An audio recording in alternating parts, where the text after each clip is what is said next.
Subscribe to my channel for more updates and do not forget to press the bell icon. Guys welcome back to my channel this the farmer girl. I hope आप सभी लोग ठीक होंगे। Guys हर बार की तरह आज का video भी आप सबके लिए काफ़ी ज़्यादा हेल्पफुल होने वाला है, बेसिकली इन्फॉर्मेटिव होने वाला है, क्योंकि आज की वीडियो में हम बात करेंगे what is CSIR UGC NET examination या फिर joint CSIR UGC NET examination. और ये एग्ज़ाम जो है फार्मेसी वाले स्टूडेंट के लिए यानी हम जैसे फार्मेसी वाले स्टूडेंट के लिए कैसे बेनिफिशियल है। वीडियो बहुत ज़्यादा हेल्पफुल होने वाली है, तो इस वीडियो में बने रहिएगा। तो चलिए बिना टाइम वेस्ट करते हुए इस वीडियो को हम स्टार्ट करते हैं। तो सबसे पहले हम जानते हैं that what is CSIR UGC NET examination.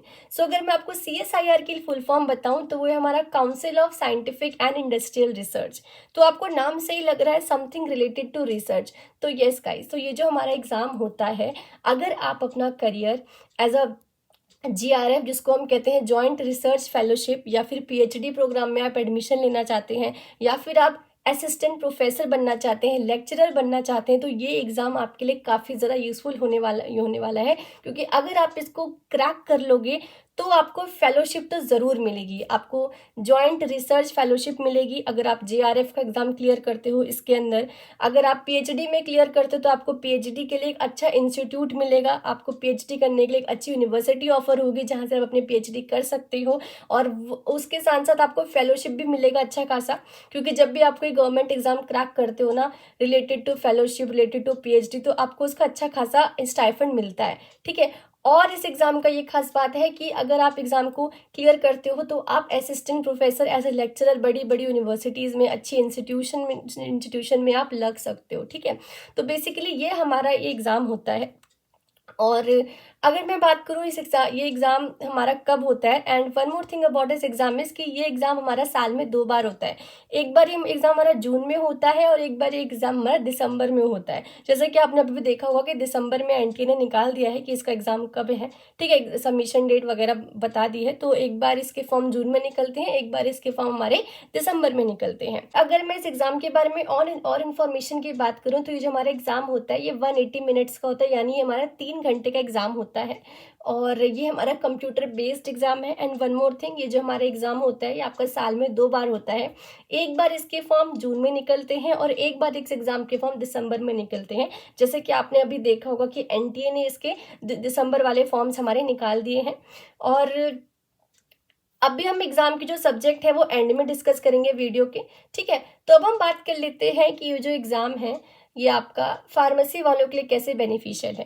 Guys देखो, अगर मैं फार्मेसी वालों की बात करूं तो एलिजिबिलिटी हमारी फार्मेसी वालों के लिए वो है आपकी B फार्मेसी और M फार्मेसी। मतलब B फार्म वाला भी इसको भर सकता है और M फार्म वाला भी इसको भर सकता है। बट अभी आप पूरा जान लीजिए कि क्या B फार्म वाले बेनिफिशियल है, क्या B फार्म वालों के लिए एग्जाम। ठीक है।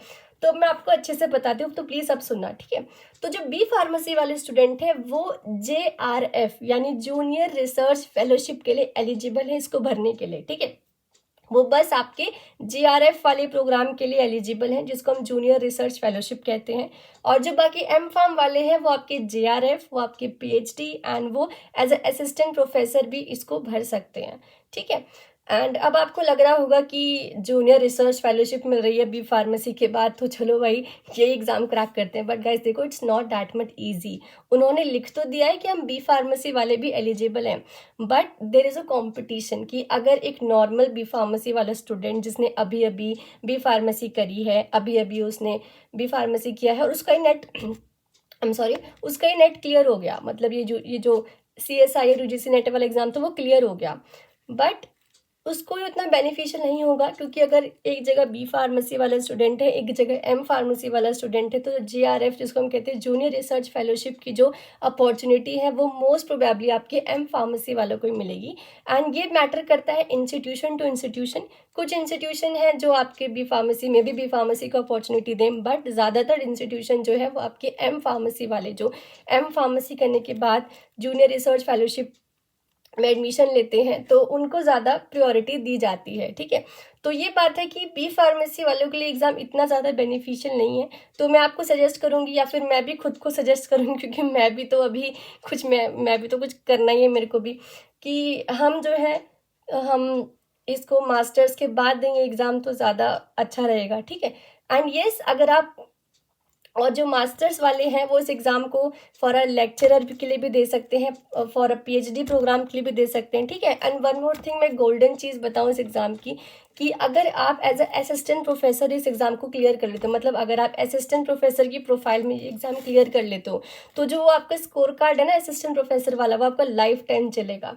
मतलब आप अगर कहीं लेक्चरर बनना चाहते हो तो ये आपका जो स्कोर कार्ड है उसकी कोई ड्यूरेशन नहीं होगी, वो आपकी लाइफ टाइम होगी। मतलब किसी भी कॉलेज में आप अप्लाई कर सकते हो, जो कॉलेज आपके यूजीसी वालों को इम्पोर्टेंस दें, मतलब CSIR नेट वालों को इम्पोर्टेंस दें, बट बेसिकली देंगे ही यार, क्योंकि एग्ज़ाम काफ़ी अच्छे लेवल का एग्ज़ाम है। और अगर कोई मतलब हर कोई कॉलेज चाहेगा कि वहाँ पे जो है अच्छे अच्छे एग्ज़ाम क्वालिफाइड वाले लोग आएँ पढ़ाने, ठीक है। तो ये बहुत ज़्यादा बेनिफिशियल है मेरे हिसाब से, ये असिस्टेंट प्रोफेसर के लिए तो बहुत ज़्यादा बेनिफिशियल एग्ज़ाम है, कि फार्मा फील्ड में भी हमें एज असिस्टेंट प्रोफेसर जॉब्स आती हैं, तो अगर उसमें हम CSIR नेट एग्ज़ाम क्लियर होंगे तो वो ज़्यादा बेनिफिशियल रहेगा। पीएचडी के लिए तो ये है ही, बहुत सारे ऐसे इंस्टीट्यूशन हैं जो PhD CSIR UGC net exam के थ्रू भी लेते हैं फार्मेसी फील्ड में। वैसे तो गेट का भी लेते हैं, GPAT का भी लेते हैं, बट ये वाले एग्ज़ाम के थ्रू भी लेते हैं क्योंकि इसमें फेलोशिप भी हमें मिलता है, कन्फर्म मिलता है, तो ये आपके लिए बेनिफिशियल होगा, ठीक है। तो वन मोर थिंग गाइस, मैं आपको बताऊं तो पता है मुझे भी नहीं पता था इस एग्ज़ाम के बारे में, बट जब NTA ने ये निकाला फॉर्म और जब मैंने इस फॉर्म को पढ़ के रिसर्च किया, तब मुझे पता चला यार ये तो फार्मेसी वालों के लिए भी काफ़ी ज़्यादा यूज़फुल है, ये आपके लिए और मेरे लिए भी काफ़ी ज़्यादा यूज़फुल एग्ज़ाम है। तो अगर हम आगे जाके मास्टर्स करेंगे तो मे बी मैं भी एग्ज़ाम ज़रूर दूंगी, क्योंकि देखो PhD अच्छा एग्ज़ाम क्लियर करके करना, लेक्चरर लगना तो सब चाहते हैं ना, तो फार्मेसी वालों के लिए काफ़ी ज़्यादा यूज़फुल एग्ज़ाम है। बट बी फार्मेसी के बाद ये एग्ज़ाम देना उतना बेनिफिशियल नहीं है, तो आई विल प्रेफर कि बी फार्मेसी के बाद आप और मैं या तो GPAT दें या गेट का एग्ज़ाम दें, ठीक है। तो येस, एंड आई थिंक मैंने काफ़ी इन्फॉर्मेशन बता दी कि फार्मेसी वाले के लिए काफ़ी ज़्यादा यूज़फुल एग्ज़ाम है ये। और चलिए अब हम इस एग्ज़ाम के थोड़ा सब्जेक्ट पे जाते हैं कि कौन से सब्जेक्ट में ये एग्ज़ाम होता है। तो चलिए जल्दी से हम जान लेते हैं कि ये जो एग्ज़ाम है इसके अंदर कौन से सब्जेक्ट आते हैं। And guys one more thing, मैं आपको बता दूँ कि ये जो भी सब्जेक्ट हैं सारे चॉइस वाले हैं। आप जिस भी फील्ड से हो आप अपनी फील्ड के अकॉर्डिंग ये सब्जेक्ट चूज़ करना। जैसे हमारे गेट में इलेक्टिव सब्जेक्ट होते हैं ना, कि मतलब आपके पास 4 सब्जेक्ट होते हैं, उनमें से आपको 2 सब्जेक्ट चूज़ करने होते हैं काइंड दैट। तो सिंपली इसमें ऐसा ही है कि आपको सब्जेक्ट दे दिए जाएंगे और जो भी सब्जेक्ट आपकी जिस भी फील्ड से मैच होता हो, जिस भी फील्ड से आप एग्ज़ाम देना चाहते हो, तो आप वो सब्जेक्ट इसमें चूज़ कर सकते हैं और वट एवर यू वांट। तो चलिए अब देखते हैं कि इसमें कौन से सब्जेक्ट हैं। तो जैसे कि आप सब लोग स्क्रीन में देख रहे होंगे, तो बेसिकली इसमें जो सब्जेक्ट है, लेट मी काउंट 1 2 3 4 5, तो इसमें बेसिकली हमारे 5 सब्जेक्ट है। जो है सबसे पहला केमिकल साइंस, दूसरा आपका earth atmosphere ocean and planetary science, next है आपका लाइफ साइंसेज, फिर आते हैं हमारा मैथमेटिकल साइंसेज, नेक्स्ट फिर लास्ट है आपका फिजिकल साइंसेज। तो ये कुछ 5 सब्जेक्ट के अंदर होता है हमारा CSIR UGC नेट एग्जामिनेशन।